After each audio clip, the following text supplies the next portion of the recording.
ETF index mutual funds నేర్చుకుని stock మార్కెట్లో రాణించాలనుకుంటున్నారా? వెంటనే ఈ నెంబర్కి కాల్ చేయండి.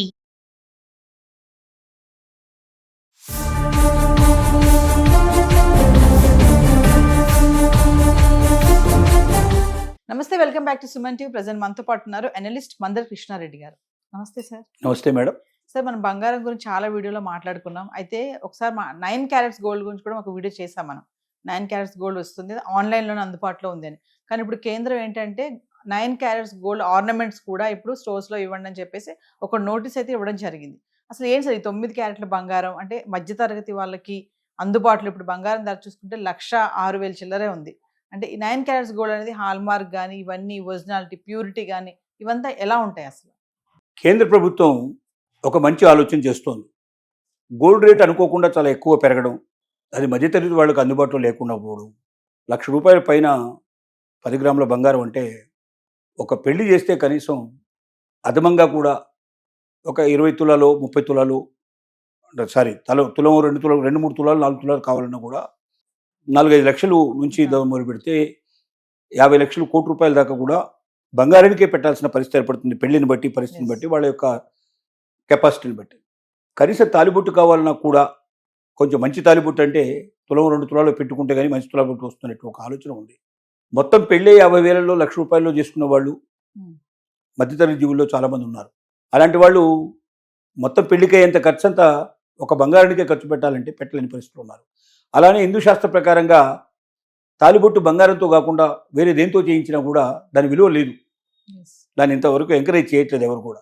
అసలు లేకపోతే పసుపు బొమ్మన కట్టుకుంటారు కానీ వెండితో చేసుకున్నటువంటివి కానీ ఇంకా వేరే రకమైన దాంతో రాగితో దాంతో చేసినటువంటి తాలిబొట్టును అంగీకరించడం అనేది హిందూ శాస్త్రంలో లేకపోవడం వల్ల బంగారాన్ని ఇప్పుడు మనకు 24 క్యారెట్స్ ఉంది, 22 క్యారెట్స్ ఉంది, 19 క్యారెట్స్ కూడా ఉన్నాయి ఇప్పటిదాకా. వీటిని మాత్రమే హాల్మార్క్ ఆమోదించి వాటికి స్టాంపు వేసి దాని ముద్రని అంటే ఆథరైజ్డ్గా ఇది ఇన్ని క్యారెట్లు ఉంది అని చెప్పుకుంటూ బయటకు తీసుకొస్తుంది. హాల్మార్క్ ముద్ర లేకుండా బంగారం అమ్మడం అనేది, బంగారు ఆభరణాలు అమ్మడం అనేది కరెక్ట్ కాదు. అది చట్ట ప్రకారంగా నేరం కింద గవర్నమెంట్ దానికి చట్టం తీసుకొచ్చింది. సామాన్యులకు కూడా అందుబాటులో ఉండేటట్టుగా బంగారాన్ని యొక్క పరిస్థితిని దింపాలని ఎప్పుడైతే సామాన్యులు మధ్యతరగతి వారు 9 క్యారెట్స్ గోల్డ్కి ఒకవేళ వచ్చినట్టయితే, దాన్ని ప్రిఫర్ చేసినట్టయితే, గోల్డ్ రేటు ఎక్కువ ఉన్నా కూడా బిలో పావర్టీ లైన్లో ఉండే వాళ్ళకి, సామాన్యులకు, మధ్యతరగతి వాళ్ళకి ఎక్కువ ఇబ్బంది కాకుండా ఉంటుంది. దాని ఎఫెక్ట్ పెద్దగా పడదు, తక్కువ రేట్లు దొరుకుతుంది. కాబట్టి ఇప్పుడు మనకు తెలుసు 24 క్యారెట్స్కి 22 క్యారెట్స్కే తేడా ఉంటుంది. 22 నుంచి 19కి వచ్చే వరకు ఇంకా తేడా ఉంటుంది. అలాంటప్పుడు 9 క్యారెట్స్కి వచ్చేసరికి ఇంకా చాలా తేడా వస్తుంది. సపోజ్ 24 క్యారెట్స్ అంటే మనకు 100 అనుకుందాం, 100% ప్యూరిటీ అనుకుందాం. అదే మీకు 12 క్యారెట్స్ అంటే 50% దాంట్లో ప్యూరిటీ ఉందంటుంది. అదే 9% వచ్చేసరికి 9 క్యారెట్స్ అనేది వచ్చేసరికల్లా 40 లోపలనే ఉండే పాసిబిలిటీస్ ఉంటాయి. 39, 37.5 అట్లా వచ్చే పాసిబిలిటీస్ ఉన్నాయి.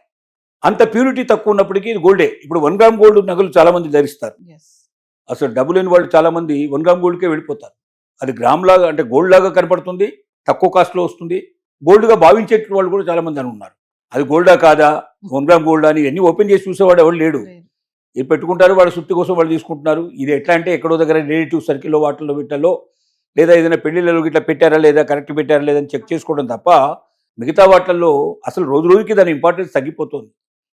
వాళ్ళు ఏం నగలు పెట్టుకొని వస్తే వాళ్ళని గౌరవించడం అనేటువంటి పరిస్థితి పోయింది. ఇప్పుడు వాడు ఎంత పెద్ద కారులోంచి దిగారు, ఎంత పెద్ద బిల్డింగ్ ఉంది, వాళ్ళకి ఎంత బ్యాంక్ బ్యాలెన్స్ ఉంది, ఇట్లాంటి వాటికే ఎక్కువ ఇంపార్టెన్స్ జరుగుతుంది.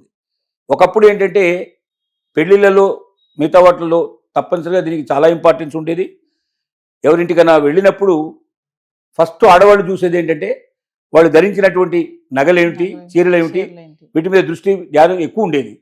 రోజు రోజుకు ఫ్యాషన్ మారుతోంది కొంత. అయినప్పటికీ భారతదేశంలో సాంప్రదాయాలు ఉన్నాయి కాబట్టి ఇంకా కనీసం 50% దాని గురించి ఆలోచించే వాళ్ళు ఉన్నారు. కాబట్టి గవర్నమెంట్ యొక్క ప్రాతిపదిక ఏమిటంటే 9 క్యారెట్స్ గోల్డ్ని హాల్మార్క్ చేత ఆమోదించబడ్డాం.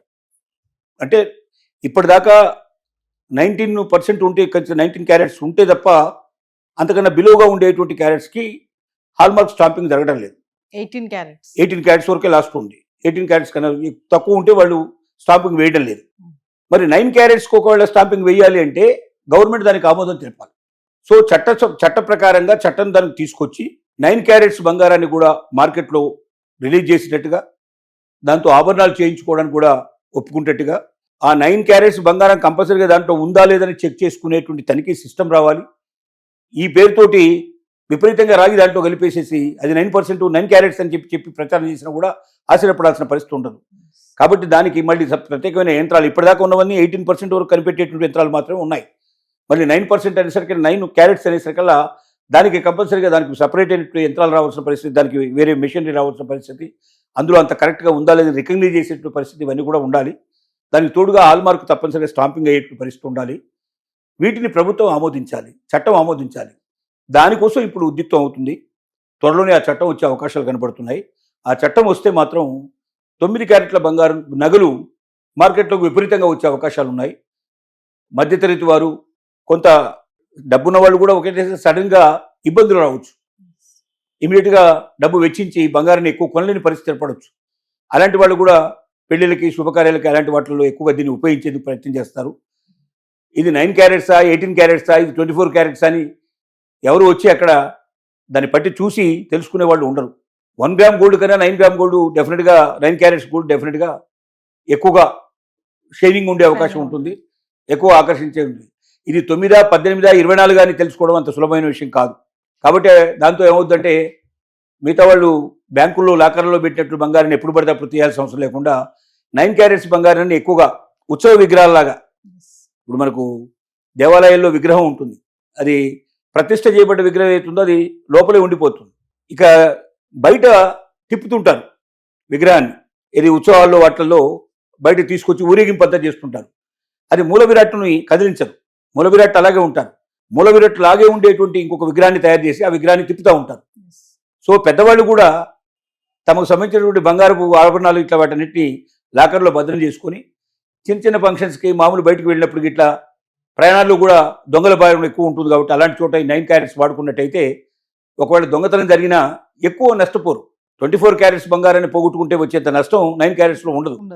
కాస్ట్ విషయంలో చాలా ఎఫెక్ట్ చాలా ఉంటుంది, తేడా చాలా ఉంటుంది. కాబట్టి ఆ రకంగా కొంత నష్టాన్ని తగ్గించుకోవడానికి, ప్రయాణాల్లో కూడా వాడుకోవడానికి, బయట కూడా వాడుకోవడానికి ఉపయోగపడుతున్న ఉద్దేశంతో ఈ 9 క్యారెట్స్ బంగారాన్ని తీసుకొచ్చే ఆలోచనలో బలంగా ఉంది కేంద్ర ప్రభుత్వం.